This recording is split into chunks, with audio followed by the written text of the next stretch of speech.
여러분 안녕하십니까? 온라인 교육기관에서 품질 경영을 강의하는 이정훈입니다.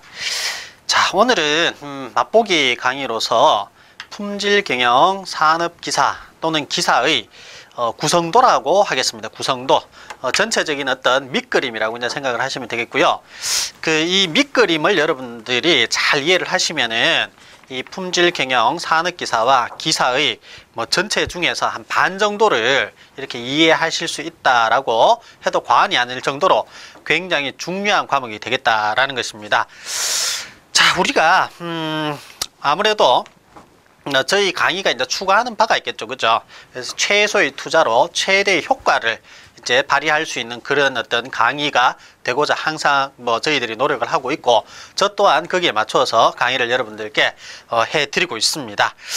자, 우리가 품질 경영이라고 하는 것은요, 어떤 그림을 이제 많이 그리게 됩니다. 그림을 많이 그려야만이 여러분들이 좀 이제 어떻게 좀 이해가 좀 쉽다, 이렇게 이제 말씀을 드릴 수 있겠죠.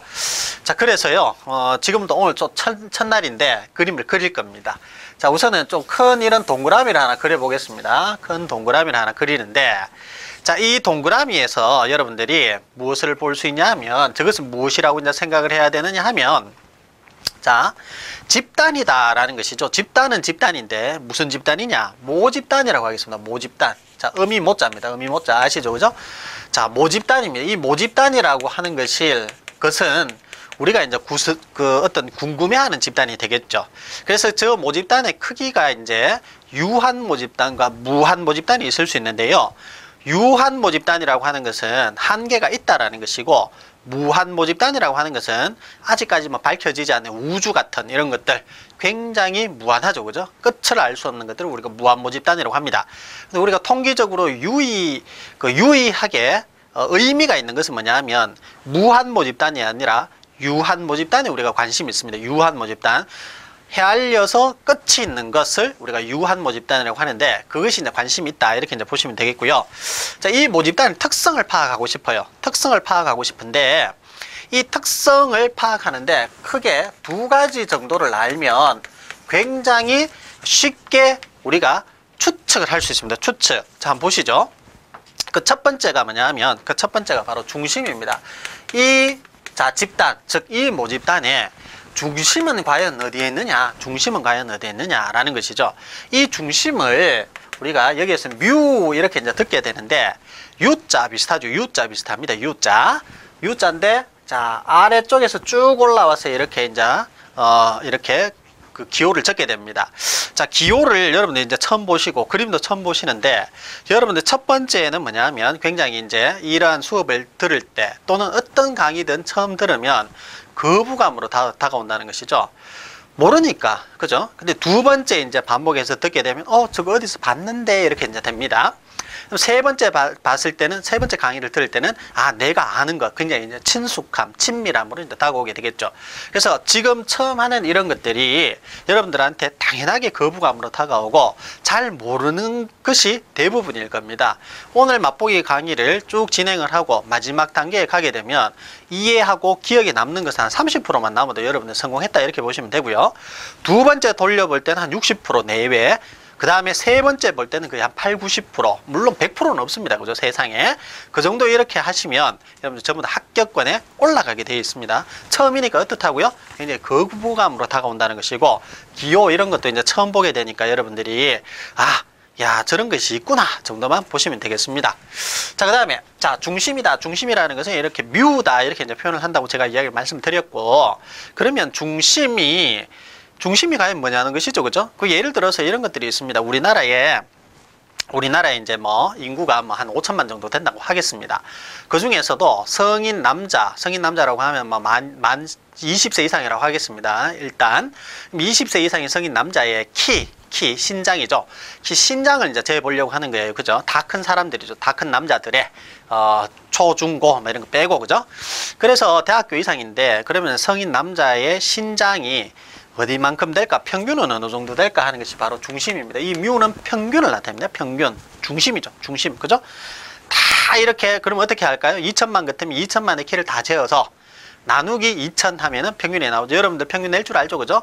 국어 30점, 수학 40점, 영어 50점 하면 평균은 어떻게 됩니까? 30 더하기 40 더하기 50 나누기 3 하면은 40점이 나오겠죠. 그죠? 그렇게 평균 내는 겁니다. 다 더해서 그 더한 숫자로 나누면은 평균이 나오잖아요. 마찬가지 2천만 명 다 키높이 다 이제 더해서 결국 나누기 2천만을 하게 되면 평균이 나오겠죠.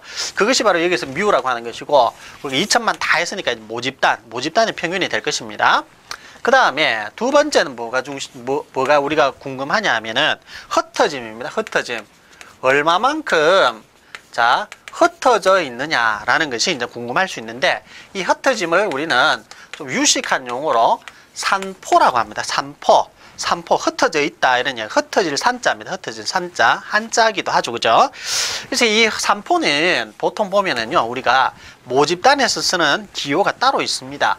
육자 비슷한데 거꾸로 적습니다. 방향은 완전히 거꾸로 적죠. 그죠? 시그마라고 하고, 이 시그마 제곱을 우리가 분산이라고 합니다. 분산. 여러분들 적어주세요. 옆에다가 분산. 자, 그 다음에 시그마라고 하는 것은요, 이 시그마 제곱에다가 사실 루트를 덮어 씌워버리면 어떻게 됩니까? 전체 루트 시그마 제곱 해버리면은 제곱과 루트가 날아가면서 시그마만 남죠. 이것을 우리는 표준 편차라고 하게 되는데, 이 분산과 표준 편차는 루트 하나 차이죠. 그죠? 그래서 일반적으로 같이 쓰고요. 거의 같이 쓰고, 그 다음에 흩어짐의 대명사로 이제 쓴다는 것이죠. 모집단에 어떤 흩어짐의 대명사로 이제 쓰게 된다. 이렇게 이제 보시면 되겠고요. 그러면 중심과 흩어짐, 즉 산포, 이 두 가지의 특성을 가지고 이러한 어떤 모집단의 특성을 우리가 잘 알 수 있느냐. 제가 하나의 재밌는 예를 들어 보겠습니다. 자, 어떤 아가씨가 있는데 결혼 정년기라고 하겠습니다. 빨리 이제 결혼을 해야 돼요. 신랑을 만나야 됩니다. 선을 보기로 했어요. 야, 선자리가 들어왔다는 것이죠. 그래서 이것은 굉장히 궁금합니다. 굉장히 궁금해요. 자, 그래서 첫 번째 이제 그 남자 키가 얼마나 되니 이렇게 물었다는 것이죠. 이렇게 하니까 중매쟁이가 이렇게 얘기를 합니다. 키가 좀 작은데 이렇게 이야기를 합니다. 얼만데 이렇게 물어보니까 그 중매쟁이가 하는 이야기가 키가 160이에요. 이렇게 했다는 겁니다. 실망하죠. 실망합니다. 우선 성인 남자가 160 정도 되면은 큰 키는 아닙니다. 그죠? 아주 작은 키도 아니겠지만은 일반적으로 좀 작은 키에 속합니다. 우리나라 지금 현재의 성인 남자의 어떤 평균 키가 173 정도 되거든요. 근데 160 정도 되면은 좀 작은 축에 속합니다. 그죠? 자, 일단 됐습니다. 일단은 수긍하고, 두 번째 이제 궁금한 것이 뭐였냐 하면 이 아가씨가 중매쟁이한테 물었어요. 그러면은 몸무게가 어느 정도인데요? 이렇게 물었다는 겁니다. 예, 몸무게 100kg인데요. 이렇게 이제 답이 왔다는 거죠. 160에 100kg다. 예, 선 안 볼라 그러죠. 자, 우리는 이 대화에서 단 두 가지 정보를 얻었습니다. 키와 몸무게 두 가지의 어떤 정보를 얻었는데도 불구하고 그 사람을 대충 파악을 할 수 있다는 겁니다. 이 정도는 뭐냐 하면 이 몸무게가 바로 뭐냐 하면 중심입니다. 중심, 키라는 것이죠. 우리가 항상 어떤 그 집단은 보통 정규분포를 하게 되는데 그 정규분포의 그림이 이렇거든요. 여러분들 정규분포 한 번씩 다 들어보셨을 겁니다. 그리고 이 강의를 들으시는 여러분들은 보통 보면 품질 경영과 관련되어 있는 과 또는 부서도 많습니다. 부서. 그 다음에 이제 품질 경영 기사를 따려고 하는 어떤 그런 사람들로서 이제 이루어져 있겠고, 특히나 이제 여러분들이 이제 부서에서 이제 근무하시면서 품질 경영 기사가 필요해서 이런 강의를 들으실 수도 있는데, 우리 강의는 항상 초점이 어디에 맞춰져 있다. 항상 아셔야 됩니다. 여러분들. 품질 경영 산업 기사와 기사를 따는 데 주력을 해서 거기에 맞춰서 강의를 하는 것이지, 여러분들 각 회사의 어떤 특성치라든지 그런 다 다릅니다. 다 달라요. 그 관리하는 방법도 다르고 거기에 맞춰서 제가 강의는 하지를 못합니다. 사실은. 그렇기 때문에 이 강의는 무조건 산업기사의 특성화되어 있는 그러한 강의다라고 여러분들이 아시고, 거기에 맞춰서 약간의 트릭도 쓸 수 있고 약간의 운영의 묘를 살려서 강의를 할 겁니다. 반드시 알아두십시오. 자, 그래서 지금 보시면은 이러한 정규분포를 가지고 있는데 정규분포의 중심이다라는 것이죠. 중심이 여기입니다. 이 중심이 지금 이제 보면 그 사람 160 정도 센티미터의 키에 퍼진 정도가 100kg이다. 이렇게 되겠죠. 그죠? 그래서 이 사람은 약간 뚱뚱하고 키가 작은 축에 속한다. 두 가지만 알아도 어떻습니까? 굉장히 많은 정보를 우리가 이제 이해를 하게 되는 것이죠. 그죠? 그래서 이 특성에는 중심과 흩어짐이 그래서 이제 중요하다라고 이제 볼 수 있다는 것이죠. 자, 그러면 자, 여기에서 아까 전에 뭐라고 이야기를 했나요? 제가 유한 모집단과 무한 모집단이 있다 그랬다. 그죠? 근데 여기에서 우리가 자, 통계적으로 의미 있는 것은 유한 모집단을 가지고 우리는 뭔가를 이제 시도를 해봐야지 무한 모집단은 접근하기가 너무 힘들다라는 것입니다. 시간도 많이 들고 돈도 많이 들고, 물론 유한 모집단도 어떻습니까? 굉장히 시간도 많이 들고 돈도 많이 들어서 2천만 명 언제 전부 다 키 재고 앉았냐라는 것이죠. 그래서 우리는 어떻게 되냐면 여기에서 샘플을 뽑아버립니다. 샘플을 뽑습니다. 2천만 명 중에서 아주 작은 사람만 작은 수의 사람만 뽑는다는 것이 정확하게 표현을 해서요. 2천만 명 중에서 한 500명만 조사하겠다. 2천만 명 중에서 한 100명만 조사하겠다. 이렇게 이제 뽑아버립니다. 이 뽑는 것을 우리가 뭐라고 하느냐? 샘플이라고 합니다. 샘플. 그죠? 샘플이라고 하겠죠. 샘플. 근데 이 샘플도 뽑는 방법에 따라서 이제 여러 가지가 있거든요. 샘플링이라고 합니다. 이 뽑는 방법 론적으로 이야기하면 샘플링이라고 하는데, 뭐 이것을 각각 이제 한 번에 한 개씩 뽑을 것이냐, 안 그러면은 뭐 취락해서 뽑을 것이냐, 청별해서 뽑을 것이냐, 안 그러면 군집해서 뽑을 것이냐, 뭐 랜덤하게 이쪽 저쪽에서 이렇게 뽑을 것이냐에 따라서 취락 샘플링, 뭐 청별 샘플링, 뭐 그 다음에 뭐 랜덤 샘플링 이렇게 다 나누어집니다, 여러분들. 나중에 샘플링에 가시게 되면 이런 것도 우리가 배우게 됩니다. 샘플링 방법에 따라서 또 나누어진다라는 것이죠. 이 샘플링 방법 같은 경우가 거의 이제 샘플링 쪽에 가게 되면은 우리 1차에서는 거의 한 8문제 이렇게 출제가 되거든요. 한 작게는 6문제, 한 많게는 한 8문제 이렇게 출제되기 때문에 샘플링 쪽도 이제 중요하다 이렇게 말씀을 드리고, 자, 어쨌든 이제 뽑았어요. 샘플을 했습니다. 샘플을 하니까 원래는 원이 굉장히 컸는데 지금은 원이 이제 작아졌습니다. 원이 작아졌고, 왜? 2천만 명에서 한 100명만 뽑았으니까 원을 작게 그리는 겁니다. 제가 여러분들 쉽게 하기 위해서. 자, 그 다음에 이렇게 뽑은 것을, 이 원을 뭐라고 하냐면, 자, 이것은 모집단이라고 했다면 여기에서는 뭐라고 할 거냐면 바로 시료라고 할 것이다. 또는 뭐라고 하느냐? 표본이라고 할 것이다. 표본. 또는 뭐라고 할 것이냐? 자, 샘플을 뽑았으니까 샘플이라고 해도 되지. 맞습니다. 맞는 표현입니다. 그래서 지금 보시게 되면 시료, 그 다음에 표본, 그 다음에 또는 샘플 이렇게 이제 이야기를 할 수 있다는 것입니다. 시료, 표본, 샘플 이렇게 이제 이야기를 할 수 있고, 자, 여기에서 이제 계산하는 것은 훨씬 쉽습니다. 자, 여기에서 이제 중심이 있겠죠? 자, 뭐라고요? 시료에서 중심. 시료에서 이제 삼포의 대명사는 뭐라고? 야를 이제 분산이라고 합니다. 야를 분산이라고 하고, 조금 전에 제가 말씀드렸습니다. 분산이라고. 얘를 표준 편차라고 하지요. 표준 편차라고 합니다. 자, 얘도 마찬가지 중심이 있을 수 있고요. 얘도 마찬가지 분산이 있을 수 있고요. 분산에다가 루트만 덮어 씌우면 표준 편차가 있을 수 있지요. 그러면 얘는 중심을 뭐로 나타냅니까? 얘는 여기에서 뮤라는 기호를 썼는데요. 여기에서 뭐라고 나타낼까요? 여기에서는요, x바라고 나타냅니다. x바. 바는 평균을 일반적으로 나타내고 x 위에다가 이렇게 적습니다. x바 이렇게 이제 적고요. 그 다음에 분산은 스몰 s의 제곱이다 이렇게 적고요. 표준 편차는 스몰 s로 일반적으로 적습니다. s의 제곱에다가 루트만 덮어 씌우면은 바로 스몰 s가 나오겠죠. 그죠? 자, 이런 식으로 된다는 것입니다. 그러면 우리나라 성인 남자의 2천만 명 중에서 한 100명 정도 뽑아가지고 x바, 즉 키를 이제 재어서 평균을 내어보니까 한 173cm 나오더라. 그 다음에 분산을 해보니까 분산이 뭐 예를 들어서 2 정도 나오더라. 4 정도 나오더라. 그럼 4는 루트를 덮어 씌우면은 s는 2 정도가 나오죠. 그죠? 루트 4니까 2가 될 거 아니에요? 자, 이런 식으로 되었다. 시료의 중심, 시료의 평균이죠. 시료의 중심, 시료의 평균이라고 합니다. 시료의 평균, 시료의 분산, 시료의 표준 편차, 또는 표본의 평균, 표본의 분산, 표본의 표준 편차, 샘플의 평균, 샘플의 분산, 샘플의 표준 편차 이렇게 이야기를 할 수 있습니다. 그렇게 틀림없이 이야기를 붙일 수 있고요. 그럼 이걸 왜 했는데, 이렇게 한 이유는 너무 많은 유한 모집단의 수를 뽑아서, 샘플을 뽑아서 빨리 계산해서, 즉 내가 정작 궁금했던 것은 무엇이냐 하면 바로 모집단이죠. 모집단이 특성치, 즉 모집단의 특성 중심과 삼포가 어떤지를 얘를 뽑아서 빨리 계산해서 얘를 추정하기 위한 것입니다. 그래서 이것을 뭐라고 하냐면 이런 과정을 우리는 추정이라고 하는데 추리해서 정한다는 것이죠. 추리해서 정한다. 그래서 추정이라고 합니다. 추정이라고 한다는 것이죠. 그러면 답 나왔죠. 아, 예, 그죠?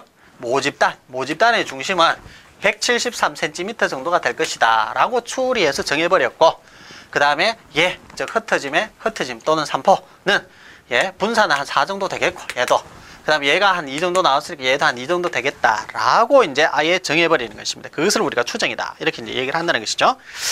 자, 그러면 됐습니다.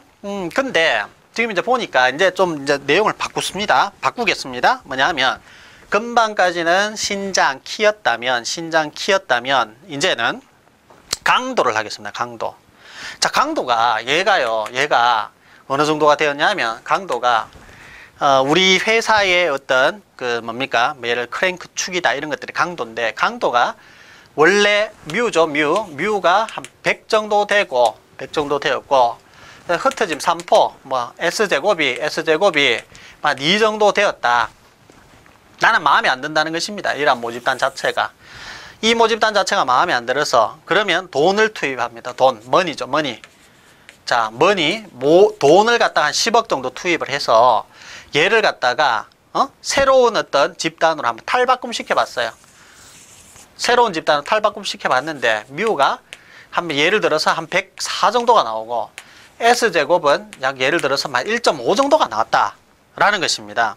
그러면 과연 돈을 투자했는데, 돈을 투자해서 100이 되고 원래는 100과 2였는데 지금 새로 돈을 투자한 다음에 이 모집단이 104와 1.5가 되었다면 과연 이것은 진짜 변했는 것일까? 안 그러면은 변하지 않았는데 단순하게 그럼 수치만 이렇게 나온 것일까? 라는 것이 이제 궁금할 수 있습니다. 사실은 궁금할 수 있거든요. 자, 이것을 이제 뭐냐면 이것을 우리가 뭐냐면 이제 추정이죠. 이거는 추정이었고, 이거는 이제 검정이라고 합니다. 검정. 내가 돈을 투입하고 그 다음에 여기 나온 내용 이제 그런 어떤 특성치들이 실질적으로 진짜로 돈을 투입하고 104와 1.5가 나왔는데 이게 과연 좋게 바뀐 것이라고 할 수 있겠느냐. 자, 얼핏 보기에는 좋습니다. 왜냐하면 강도는 항상 높아지면 높아질수록 좋잖아요. 그죠? 강도가 낮으면 잘 깨지니까, 강도가 우선은 지금 볼 때 100에서 104, 4만큼 올라갔으니까 좋아졌다라고 얼핏 보기에는 그렇게 이야기를 할 수 있고요. 그 다음에 분산은 뭐냐면, 분산은 중심에서 흩어진 정도입니다. 즉 흩어짐이기 때문에 중심에서 많이 흩어지면 나쁜 겁니다. 여러분들 그렇게 생각하시면 가장 쉽습니다. 그럼 우리 회사가 보십시오. 자, 중심이 100인데 100에서 2만큼 흩어진 것하고, 그죠? 1.5만큼 흩어진 거하고 어느 것이 관리가 쉬우냐면 1.5만큼 흩어진 것이 훨씬 관리가 쉽습니다. 2만큼 흩어졌다고 하면 예를 들어서 간단하게 100을 중심으로 해서, 그죠? 한 102에서 예를 들어서 한 98 정도까지 흩어져 있다는 것이죠. 그러면 우리 회사는 관리를 지금 100으로 딱 해서 강도를 그렇게 해서 지금 제품을 막 생산해서 팔고 있는데, 어디에 판 것은 뭐 98밖에 안 나와서 잘 깨진다 그러고, 어디에서 또 나온 것은 뭐 102 정도 나와서 이거는 뭐 너무 강하다고 또 그러고, 그래서 이거 컴플레인이나 이런 것들이 많고 관리하는 데도 힘이 들 거 아니에요. 그래서 될 수 있으면 100을 중심으로 딱 모여 있어야 됩니다. 분산은 작아야 된다는 것이죠. 그죠? 그렇게 되는 것입니다. 어쨌든 돈을 투입했는데 보니까 100에서 104 어떻게 돼요? 지금 강도가 늘어났죠. 그러면 강도가 늘어났으니까 더 단단해졌다, 좋아졌다. 그 다음에 분산은 작아지는 게 일반적으로 좋습니다. 1.5 이렇게 작아졌으니까 중심이 그만큼 더 모여있으니까 관리하기 쉽다는 것이죠. 그래서 이런 것들을 이제 실질적으로 나중에 이제 검증을 통해서 우리가 진짜 바뀌었을까, 안 그러면 그냥 단순 데이터만 이렇게 바뀌었을까라고 우리가 검증을 하게 됩니다. 그런 검증 기법들이 다 나와 있어요. 나중에 뒤쪽에 가서 우리가 배우시게 되겠고요. 자, 우선 그러면 이렇게 해서 이제 변했느냐 변하지 않았느냐를 제가 뭐라고 한다고? 자, 검정이라는 것을 통해서 이제 채택을 하게 됩니다. 검증을 해서 변했다라고 합시다. 검증을 해서 변했다 또는 변하지 않았다라고 할 때, 변하지 않았다라고 하면 사실 돈 들이는 의미 전혀 없죠. 10억만큼 내가 투자를 했다고 했는데 10억 이거 완전 물거품 됐다는 이야기입니다. 그렇게 됐다는 이야기고, 만일 변했다라고 한다면, 이렇게 이제 진짜 특성치가 이렇게 변했다라고 한다면 이때부터는 어떻게 해야 되냐면 이제 관리를 해야 됩니다. 관리. 이 데이터는 이제 의미가 없어지고요. 새로운 데이터가 이제 위너가 되었죠. 위너. 즉 우리 회사의 제품은 이제 104고 분사는 1.5로서 굉장히 이제 전에 구제품보다는 자사 대비 구제품보다는 좋아졌다라고 이제 선전도 할 수 있고 그렇게 됩니다. 그죠? 그럼 이것을 이제 관리해야 됩니다. 관리를 영어로 어떻게 이야기를 합니까? 컨트롤 이렇게 해야죠. 컨트롤 그죠? 자, 컨트롤 하게 됩니다. 컨트롤. 자, 컨트롤을 이제 해 들어가게 되는데 컨트롤을 해 들어가게 되는데 이 컨트롤이라는 것이 바로 관리입니다. 그죠? 관리가 되는 것입니다. 그럼 이 관리라고 하는 것을 어떻게 이제 관리를 할 것이냐 하는 것인데 보통 보면 이렇게 됩니다. 뭐 처음 보는 그림입니다. 사실 전부 다 오늘 하는 건 처음 보는 그림이고 처음 보는 내용이고 뭐 그렇습니다. 자, 이게 이제 제로라고 하면 이게 평균이라고 한다면 자, 위쪽에 플러스 3시그마 마이너스 밑쪽에 3시그마 안에 이제 들어가면 우리 회사의 특성치를 찍어 볼 때 제품이 여기 들어가고 여기 들어가고 여기 들어가고 여기 들어가고 여기 들어가고 뭐 이렇게 이제 들어간다면 3시그마 안에 들어간다면 비교적 우리가 어떻다 제품이 특성치를 중심으로 해서 많이 퍼져 있지 않기 때문에 관리가 잘 되고 괜찮다 이렇게 보는데 예를 들어서 플러스 3시그마 밖에 점이 찍힌다든지 마이너스 3시그마 또 밖에 점이 찍힌다든지 안 그러면 이쪽에만 이렇게 점이 찍혀서 이제 플러스 시그마 쪽에만 쏠림 현상이 생기든다든지 이렇게 되거나 이러면 우리 회사에 지금 관리가 잘못되고 있다 이렇게 보는 것이죠. 물론 플러스 3시그마 마이너스 3시그마 밑에는 플러스 2시그마 또 마이너스 2시그마 있겠죠. 그 안에 이제 또 특성치가 들어오면 더 좋습니다. 그래서 평균치를 중심으로 해서 퍼지지 않으면 더 좋다고 제가 얘기를 했으니까 자, 이런 것들을 관리도라고 합니다. 관리도. 그래서 이제 이렇게 관리를 하겠다라는 개념이죠. 그죠? 그런 개념입니다. 그럼 지금 보시면은 어떠냐 하면 우리가 여기에 지금 이제 보면 이런 것들이 있습니다. 샘플을 우선 뽑아서 자, X바 뭐라고요? 중심이라고 그랬죠? X바 중심. 그 다음에 분산 S제곱, 그 다음에 표준편차 스몰 s 이렇게 얘기를 했는데 이런 기호들 있잖아요. X바 S제곱 S 이런 기호들을 구하는 방법을 우리가 뭐라고 하냐면 통계량이라고 합니다.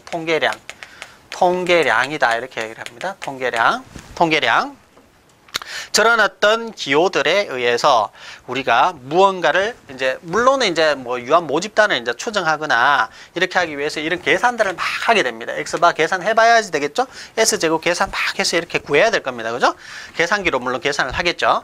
이런 것들 통계량이라고 합니다. 그럼 지금 여기까지 이제 끊겠습니다. 딱 끊어요.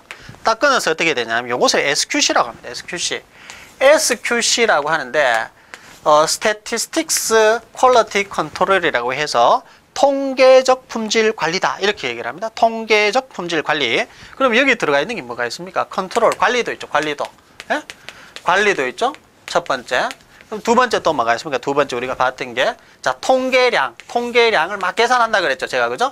이걸 갖다가 바로 뭐라고 하냐면 공업통계라고 합니다. 공업통계 그 이름도 유명한 공업통계가 됩니다. 이런 것도 막 통계량을 계산하고 이런 일련의 학문을 공업통계라고 이야기를 하고요. 그럼 세 번째는 뭐냐면 샘플링. 여기 있었죠. 샘플링. 어떻게 이제 뽑는 방법에 따라서 하나씩 뽑을 거냐, 랜덤하게 뽑을 거냐, 청을 만들어서 뽑을 거냐 이런 것들. 그래서 샘플링.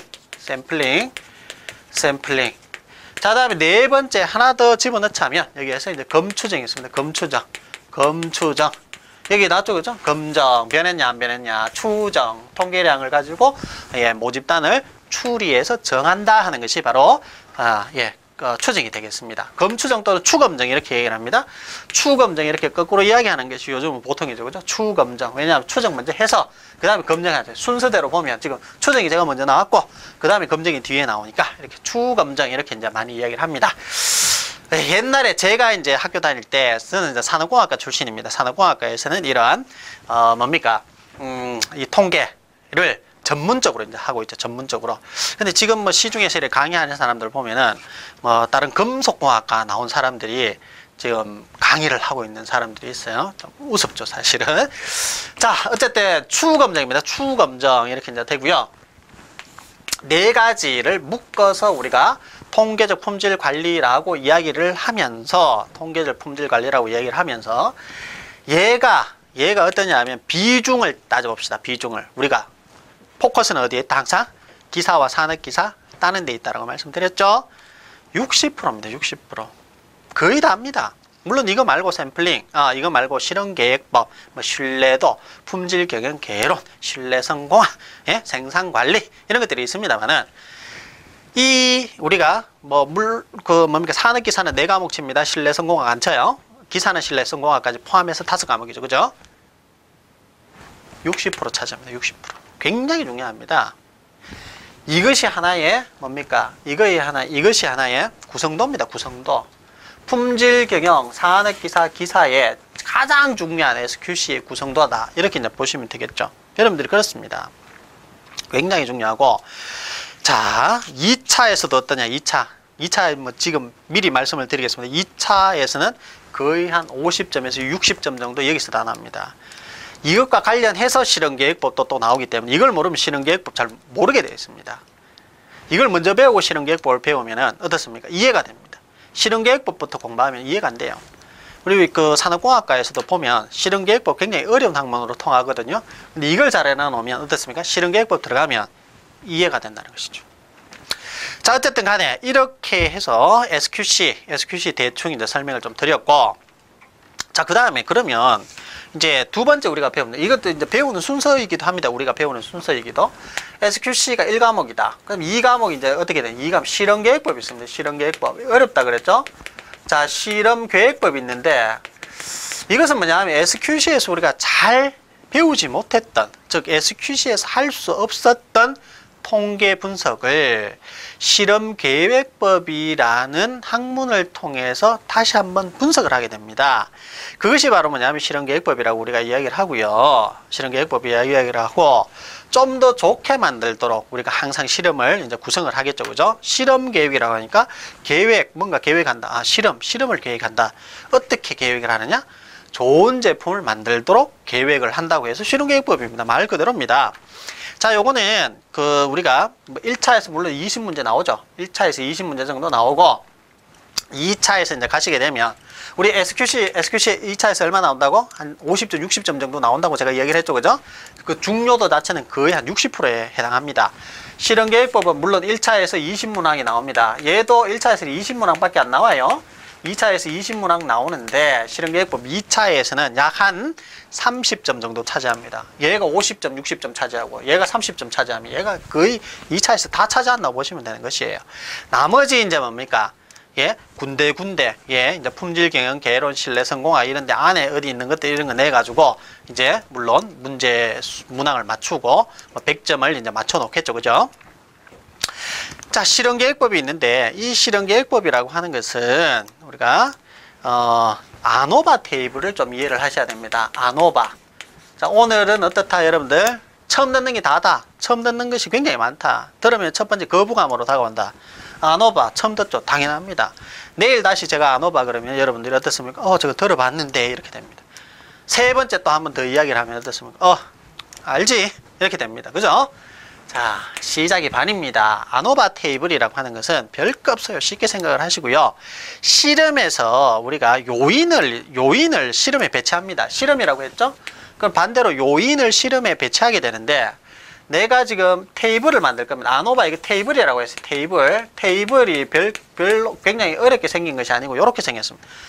테이블이 지금 이렇게 생겼어요. A1, A2, A3 이렇게 되어 있습니다. 자, 요것은 A1은 뭐냐 하면은 나무로 만들어 봤다. 뭐 기어를 만드는데 나무로 기어를 한번 만들어 봤다. 그 다음에 A2는 뭐로 만들어 봤다. 플라스틱으로 한번 만들어 봤다. 그 다음에 A3는 뭘로 만들어 봤다. A3는 강철로 만들어 봤다. 강도가 높은 것이 좋다라고 우리가 가정을 한다면 얘가 제일 좋겠죠. 그죠?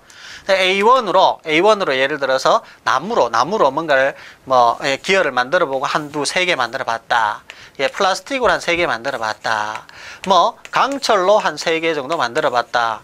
얘의 평균을 낼 수 있겠죠. 첫 번째 거 강도 평균, 두 번째 거 강도, 세 번째 거 강도 평균 내고, 얘도 내보고, 얘도 내보고, 그래가지고 얘들을 가지고 분석을 해보고 하니까, 결론은 얘가 제일 좋네. 이렇게 되는 겁니다. 그죠? 재료 중에서는 A3가 제일 좋네.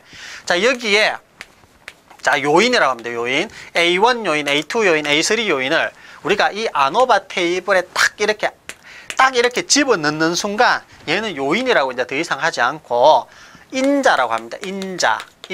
인자라는 자, 여러 가지 요인들이 있죠. 뭐냐면은 여기 A1, A2, A3가 뭡니까? 지금 예를 들어서 나무였고 플라스틱이었고 강철이라고 했는데 그것이 아니라 뭐 무일 수도 있고 뭐 채소일 수도 있고 그죠? 뭐 이상한 뭐 시멘트일 수도 있고 이런 것들이 다 요인인데 그 중에서 아노바 테이블에 딱 집어 넣는 순간 넣는 이 세 가지는 이제 인자라고 부릅니다. 인자라고 불러요. 그래서 이것을 이제 어떻게 이야기를 하냐면 수준이 1, 2, 3라고 해서 3수준 1원 배치라고 합니다. 3수준 1원 배치 뭐 이렇게 이제 이야기를 합니다. 그러면 여기에서 이렇게 재료밖에 못 집어넣느냐? 아닙니다. 자, 왼쪽에다가 이런 것들 집어넣을 수 있습니다. 뭐 예를 들어서 B1 1, 2, 3, 4 한 4명 정도 사람을 집어넣어 보겠습니다. 첫 번째는 이제 영구, 그 다음 두 번째는 땡칠이, 세 번째는 호동이, 네 번째는 명수 이렇게 이제 집어넣을 수 있습니다. 그죠? 그러면 어떻게 됩니까? 자, 땡칠이가 나무로 만든 것은 강도가 어느 정도 나왔다. 그 다음에 뭐 3번 같은 경우에 호동이가 한 줄 더 있어야 되겠죠. 한 줄, 그죠? 한 줄 더 있어야 됩니다. 자, 호동이가 나무를 가지고, 호동이가 뭐를 가지고, 플라스틱을 가지고, 호동이가 강철을 가지고 만들어 봤을 때는 강도가 어느 정도 나온다. 이렇게 이제 다 나누어지겠죠. 그죠? 여기 이제 사람이 들어가면 사람, 그죠? 이렇게 사람이. 그럼 이건 어떻게 되냐면, 아까 전에는 3수준 1원 배치라고 했지만, 지금은 어떻게 되냐면, 예, 3수준 2원 배치가 되는 겁니다. 3수준 2원 배치. 그렇게 인자가 두 개니까, 한 개, 두 개. 요 인자와 요 인자가 들어갔기 때문에 3수준 2원 배치다. 뭐 이렇게 이제 얘기를 한다는 것이죠. 자, 그래서 보통 이제 보면은 뭐 여기에서 이제 아노바 테이블 분석을 하고요. 그 다음에 이것도 마찬가지 뭐 검증을 거치고 이제 이렇게 이야기를 합니다. 하고, 이 아노바 테이블로 할 수 없는 것들을 우리가 이제 나중에 뒤쪽으로 가게 되면 반격법이라 그래서 반격법이죠. 반격법에는 라틴 반격법, 그 다음에 그레코, 라틴 반격법, 그 다음에 초반격법 이런 것들이 이제 배우게 되겠고, 그 다음에 실험에 어떤 문제가 있으면 분할을 하게 됩니다. 실험에 문제가 있으면 분할을 하게 되죠. 그래서 분할법, 한 번 분할하면은 단일 분할, 두 번 분할하면 2단계 분할, 그 다음에 그 이상 이제 넘어가게 되면 다단계 분할 이렇게 해서 이제 분할법 이런 것들을 이제 배우게 되겠고, 인자 배치 시 이제 여러 개를 배치한다. 인자 배치를 할 때 이제 한 개, 두 개가 아니고 더 이상 배치하는 방법도 또 있거든요. 그런 경우는 이제 직교 배열법을 사용한다든지 이런 것들입니다. 그래서 이까지 끊어보죠. 이까지 끊어보면 이게 실험계획법입니다. 실험계획법은 왜 태어났다고? SQC, 즉 통계적 품질 관리에서 할 수 없던 부분을 이제 우리가 실험계획법에서 이제 하게 되겠고, 자, 계획을 잘 하도록 하기 위해서, 즉 좀 더 좋게 만들도록 하기 위해서 실험 계획을 하고, 그러려면 여기에 어떤 뭐 물질이나 물건 같은 거 넣고 어떤 사람이 만들 때 가장 좋은 제품이 나오는지 아노바 테이블이라는 것을 가지고 다시 이제 SQC를 기반으로 한 어떤 검증들을 이제 거치게 된다. 자, 이것도 이제 이거 이제 발전해가지고 이제 반격법, 분할법, 또 그 다음에 뭐 직교 배열법 등 이런 것들이 이제 나오게 된다라고 했고요. 1차 때는 20문제가 나오고 2차 때는 거의 한 20, 30점 정도는 기본적으로 나오게 되는 것이다. 그러면 SQC하고 실험계획법까지 거의 하면은요, 품질 경영은 거의 수리적으로 하는 것은 거의 끝난다는 것이죠. 굉장히 이 부분이 중요합니다. 우리가 배우는 것도 SQC부터 먼저 배우게 됩니다. 가장 중요하니까. 근데 가장 또 재밌습니다. 그냥 심심하게 외우는 것보다는 이해를 하고 풀면 되니까 가장 재밌어요. 이 부분에서 여러분들 희열을 좀 가지게 될 겁니다, 앞으로. 그 다음에 실험계획법 마찬가지입니다. 여러분들이 학교에서 배웠던 실험계획법 다 잊어버리십시오. 여러분들은 자, 지금은 아예 완전 제로 상태다라고 제가 생각을 하고 강의를 해드립니다. 여러분들 안다고 생각을 하고 강의를 하면은 어떻습니까? 아예 모르는 사람들은 이거 무슨 말인지 못 알아들어요. 그렇기 때문에 기초부터 강의를 할 거니까 그렇게 아시고, 혹시나 내가 내 나름대로 어떻게 암기하고 있었는데 라고 하는 분들은 이 강의를 들으면서 다시 그걸 다 버리시고 처음부터 다시 따라오시기를 바라겠습니다. 자, 그 다음에 이제 뭐가 있느냐. 여기까지가 이제 두 번째 과목이었고, 그죠? 그 다음에 이제 생산관리가 있습니다. 생산관리. 자, 이 부분부터는 약간 이제 좀 심심해집니다. 생산관리. 수리도 많이 적어지고 그래. 물론 뭐 수리가 전혀 안 나오지는 않지만은 수리가 나오긴 나옵니다만은 좀 심심해지는 경우가 되고요. 물론 1차에서는 수물문항이 나옵니다. 물론 1차에서는 수물문항이 나오고 2차에서는 뭐 거의 한 5점, 10점 정도, 예? 5점에서 한 10점 정도 나오면 많이 나올까? 뭐 그렇게 보시면 되겠다는 것이고요. 자, 생산관리는 저도 뭐 학교에서 강의를 할 때 항상 학생들에게 그런 이야기를 합니다. 이것만 알면 다 아는 거대. 뭐 이렇게 이제 이야기를 하는데, 자, 뭐 경상도 사람이죠. 그죠? 억양을 바꾼다고 해서 여러분들 다 아시더라고요. 보니까. 그죠? 너 서울 가니? 뭐 이렇게 이야기를 해도 여러분들이 다 경상도 사람인지 아니까 최대한 여러분 못 알아듣도록 제가 말씀을 하지 않습니다. 영 이상한 방언이라든지 그런 거 사투리 쓰지 않을 거니까 재밌게 좀 들어주시고요. 자, 우리 학생들한테 강의할 때도 이것만 알면 너희들은 이거 다 아는 것이다. 뭐 이렇게 이제 얘기를 할 정도인데, 자, 생산관리는 항상 어떠냐면 input, 그 다음에 자, transformation, 그 다음에 output. 영어로 또 이야기를 하니까 예, 잘 안 와닿으시는 분들이 있죠, 그죠? 자, 그래서 이걸 투입이라고 합니다. 투입. 그 다음에 변환이다, 변환. 그 다음에 산출이다, 이렇게 이제 이야기를 합니다. 자, 투입이 되는데 투입할 때 보통 뭐 원재료 같은 거 투입하겠죠, 그죠? 예를 들어서 뭐 나무를 집어넣든지 쇠 조각을 집어넣습니다. 자, 쇠를 요런 모양을 이제 집어넣었습니다. 쇠를 약간 뚱뚱하게 그릴 걸. 어쨌든 요런 모양을 이제 여기다 투입을 했어요. 자, 투입을 해서 우선은 투입을 해서 변환, 뭔가 이제 깎아냅니다. 깎아내고 나서 아웃풋 해보니까 어떻게 나왔냐면, 자, 이런 모양의 나사가 하나 나왔습니다. 나사가. 근데 나사가 나왔는데 우리 회사에 지금 필요한 나사의 직경은 3mm라는 것이지. 근데 얘가 덜 깎아가지고 뚱뚱해서 4mm야, 직경이. 그럼 어떻게 해야 됩니까? 다시 돌려야 돼. 다시 돌립니다. 이것을 우리가 피드백이라고 합니다. 피드백이라고 하고, 한자가 더 어렵습니다. 한자가 궤환작업이라고 합니다. 궤환작업이라고 표현합니다. 그래서 다시 한 번 더 변환시키니까 이번에는 어떻게 했냐면 직경이 3mm로 거의 정확하게 나왔기 때문에 이것은 이제 갖다가 내다가 이제 팔 수 있겠죠, 그죠? 자, 이런 것이 이제 생산관리의 거의 전부다라고 이제 이해를 하셔도 된다는 것이고, 인풋 투입 단계 때 뭘 집어넣는다고? 원재료를 집어넣는다든지, 또는 여기에서 이제 여러 가지 이제 뭐 자재 관리, 재고 이런 것들이 있겠죠, 그죠?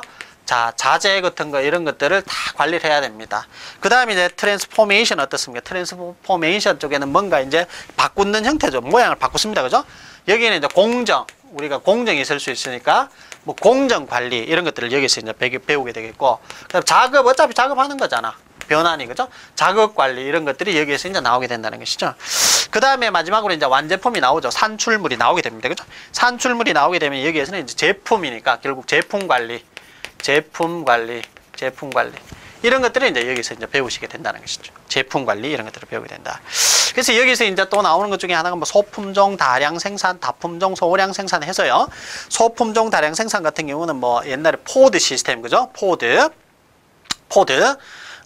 미국에 가면 디트로이트가 있죠, 그죠? 그 디트로이트에 가면 포드, GM 이런 것들이 있습니다. 그 크라이슬러. 굉장히 뭐 안 좋죠. 뭐 일본 제품이나 막 그러면은 뭐 유럽 제품에 비해서 지금 그 자동차의 뭐 어떤 원산지이기도 하지만 굉장히 지금 미국 제품들이 많이 팔리고 있지 않은 실정입니다. 그죠? 어쨌든 소품종 다량 생산은 포드 자동차에서 이제 처음으로 이야기를 했습니다. 품종은 좀 줄이고 다량 생산을 하자. 이렇게 했죠. 그죠? 근데 현대에 오면서는 이제 같은 차를 뭐 물론 옷도 마찬가지 내하고 똑같은 옷 입고 있으면 뭔가 뻘쭘하죠, 그죠? 그래서 차도 마찬가지입니다. 지금은 옛날에는 어쩔 수 없이 그냥 소품종 많이 다량 생산을 했습니다만 품종은 작고, 지금은 어떻습니까? 품종이 굉장히 많아졌죠, 그죠? 트림이 굉장히 많아졌다 이렇게 표현하면 될 겁니다. 트림이라는 거 여러분 아시죠, 그죠? 자, 그 다음에 그것이 이제 있었고, 그 다음에 다품종 소량 생산입니다. 다품종 소량 생산. 품종이 굉장히 많은 거야. 요즘은 품종이 같은 거 입기 싫어하고 같은 거 타기 싫어하니까.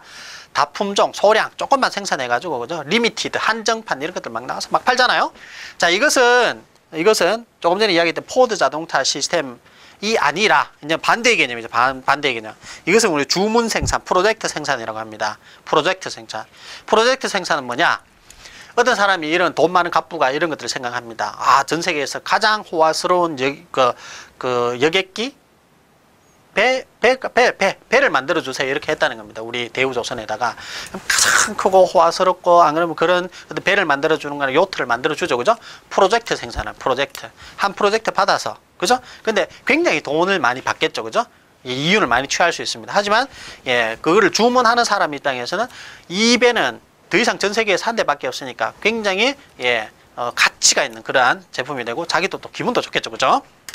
본선 의미가 있을 겁니다. 자, 그런 것들이 바로 생산 관리에 해당한다. 이렇게 이제 보시면 될 거예요. 자, 그 다음에 이제 나오는 것이 뭐냐? 그 다음에 나오는 것이 또 끊죠? 또 끊어가지고 한번 볼까요? 그 다음에 나오는 것은 바로, QM 개론 하겠습니다. QM 개론. 자, QM 개론은 뭔데요? 퀄리티 매니지먼트입니다. 즉, 품질 경영 개론이다. 이렇게 이제 얘기를 하시면 되겠죠. 그죠? 품질 경영 개론이다. 이렇게 이제 하시면 되고, 이거는 말 그대로 우리나라에 이제 공업 표준화법을 언제 만들었고, ISO가 무엇이며, 또 QM이 무엇이고, 그 다음에 ISO 9000, 14000, 뭐 QS 9000 이런 거 있잖아요. 그죠? 뭐 PL법 이런 것들이 이제 여기에서 나옵니다. 전부 다 뭡니까? 말로 된 거, 글로 된 거 외워야 되죠. 이 부분이 사실은 오히려 더 어렵습니다. 사실은. 더 어렵다고 보시면 돼요. 사실은. 재미도 없고 따분하고.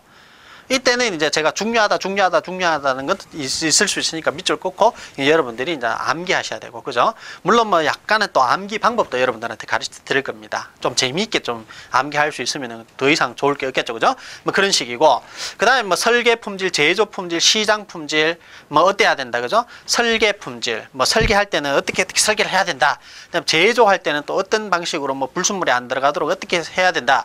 그 다음 마지막에 이제 시장에 나가 있는 품질은 또 어때야 된다. 이런 것들, 정의, 법률 이런 것들을 배우는 것이 바로 QM 개론이고요.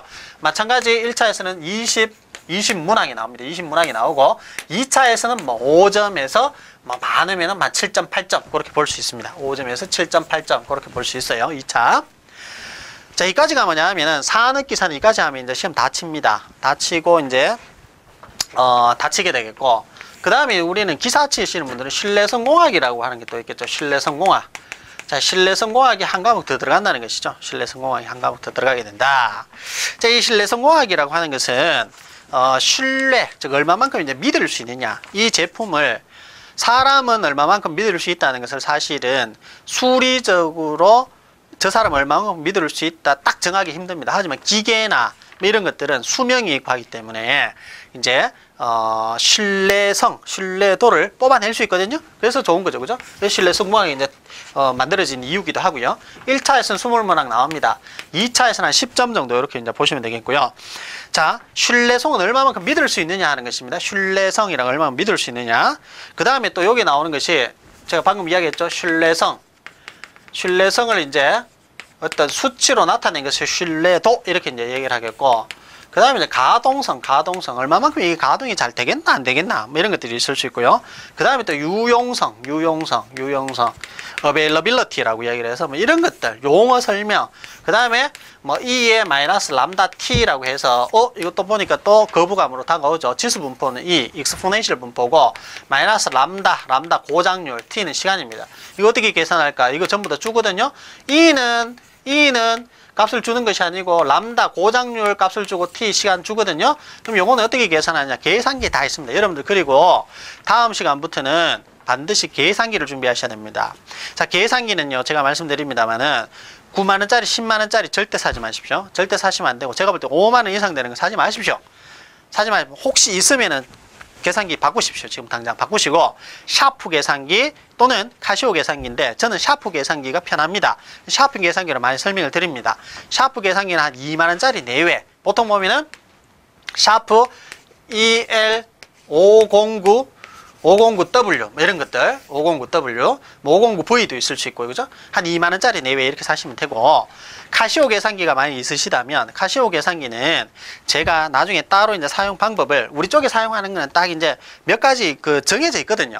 그 정해져 있는 것을 파일로 해서 강의 자료실에 제가 올려드릴 테니까 그걸 보시고, 안 그러면 뭐 우리가 뭡니까? 카시오 공식 홈페이지에 가면은 매뉴얼이 있는데 사실 좀 두꺼워요. 두껍고 뭐 별 필요 없는 거 다 이제 있잖아요. 사실은, 그죠? 그래서 우리가 꼭 필요한 엑기스는 제가 좀 정리를 해서 그렇게 올려드릴 테니까. 근데 중요한 것은 뭐냐면 이 계산기 종류가 굉장히 많다는 것이죠.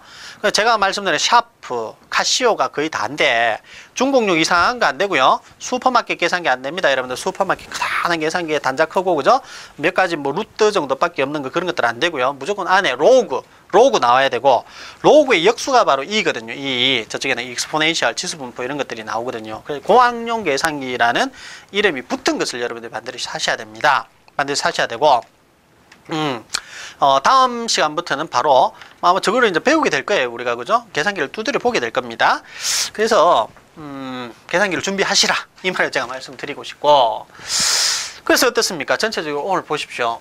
지금 칠판에 적어 놓은 것도 보니까 SQC가 제일 큰 분야를 차지하고 있고, 실행계획부 두 번째 큰 분야를 차지하고 있고, 저쪽으로 넘어가니까 어떻습니까? 생산관리, Q행, 개론, 신뢰성공학은 뭐 몇 개 안 되죠, 그죠? 자, 저런 식으로 중요도가 구성되어 있다.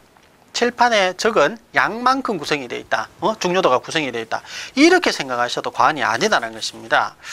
자, 오늘 전체적으로 여러분들이 이제 배우신 것은 오늘 저거 전체적으로 구성도다 이렇게 보시면 되고요. 제가 서두에 말씀드렸듯이 이것만 알아도 여러분들이 거의 절반을 이해했다고 해도 과언이 아닐 정도다라고 제가 말씀을 드렸고요. 자, 1차는 어떻습니까? 1차는 산업기사는 4과목, 기사는 5과목이 나옵니다. 각각 20문항씩 나옵니다. 20문항. 자, 20문항, 첫째 과목 20문항, 두 번째 과목 20문항, 20문항, 20문항, 20문항 나왔어요. 기사라고 치고. 20문항 100점, 다음 20문항 다 맞추면 100점이야. 그럼 한 문항당은 얼마입니까? 5점이죠. 5점입니다. 그죠? 그럼 예를 들어서 뭐 내가 몇 개씩 할까요? 몇 개씩 할까요? 몇 개씩? 12개씩 맞췄으면 12개 60점, 60점, 60점, 60점, 60점. 이렇게 됐다. 그럼 평균이 얼마입니까? 60점이죠. 합격이냐? 합격입니다. 왜냐하면 평균 60점 이상이면 합격이 됩니다. 자, 여기에서 하나가 있습니다.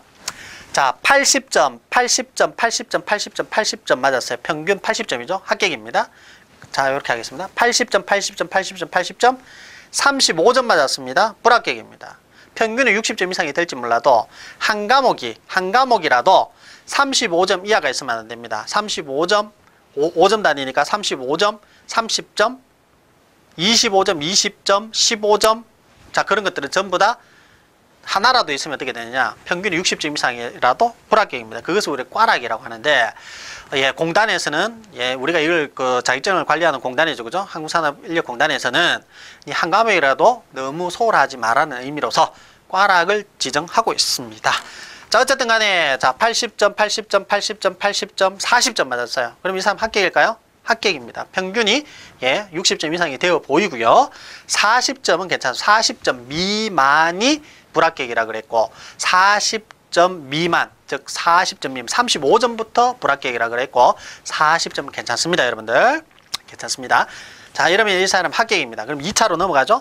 2차로 넘어가면 아까 이야기했죠. SQC에서 뭐 거의 한 5, 60점 나오고, 실행계획법에서 20점 나오고, 이렇게 이제 쭉 합쳐가지고 한 문항 수는 뭐 보통 보면 한 12문항에서 15문항 정도 나오거든요. 1번. 자, 다음 중에서 뭐 평균을 구하고 분산을 구하시오. 1번. 구하시오 해가지고 옆에 갈로가 나왔으면 갈로 6점, 배점. 그 다음 2번. 다음을 구하시오 해가지고 뭐 배점 4점. 또 그 다음 3번. 다음을 구하시오 해가지고 배점 5점. 이렇게 해서 한 12문항에서 한 15문항 나오는데, 이 배점 있잖아요. 6점, 4점, 뭐 5점 이걸 다 더하면 이제 전체 총 100점이 됩니다. 그 100점 중에서 60점 이상이면 최종 합격이 되고, 나중에 자격 수첩을 여러분들이 수령을 할 수 있습니다. 그럼 2차에서는 꽈락 과목이 있느냐? 꽈락이 없습니다. 어차피 다 섞여가지고 뭉덩거리 해가지고 그냥 주관식으로 나오는 거기 때문에, 우리 품질 경영 같은 경우는 2차에서 또 작업형이 없잖아요. 무슨 용접이다, 무슨 뭐 이런 것들은 보면 무슨 직접 용접을 해야 되고 막 지지고 뽑고 뭐 이래야 되는데, 우리가 그런 건 없습니다. 그냥 전체적으로 그 답안지에 적어 나가시면 되니까 그런 것도 좀 편하긴 합니다. 그죠? 좀 신사적이죠. 우리가 신사적입니다. 자, 그러면 대충 이제 좀 설명이 된 것 같아요. 제가 맛보기로서 할 이야기들은 좀 충분하게 하지 않았나 이 생각이 듭니다. 사실 더 많이 뭐 가르쳐 드리고 싶습니다만, 사실 이 맛보기는 사실 너무 길면 또 지겹거든요. 사실 제가 오늘 안 그래도 좀 뭐 거의 한 48분 50분 정도 했는데, 잘 이것만 잘 이렇게 머릿속에 집어넣고 구성도를 잘 생각하고 계시면은 다음 어떤 그 수업 시간에 굉장히 도움이 많이 될 것이라고 생각을 들고, 그다음에 더 중요한 것, 그다음 더 재밌는 것은 본 강의에서 여러분들과 제가 만나서 수업을 진행하도록 하겠습니다. 자, 오늘은 여기까지 하도록 하겠습니다. 수고 많으셨습니다.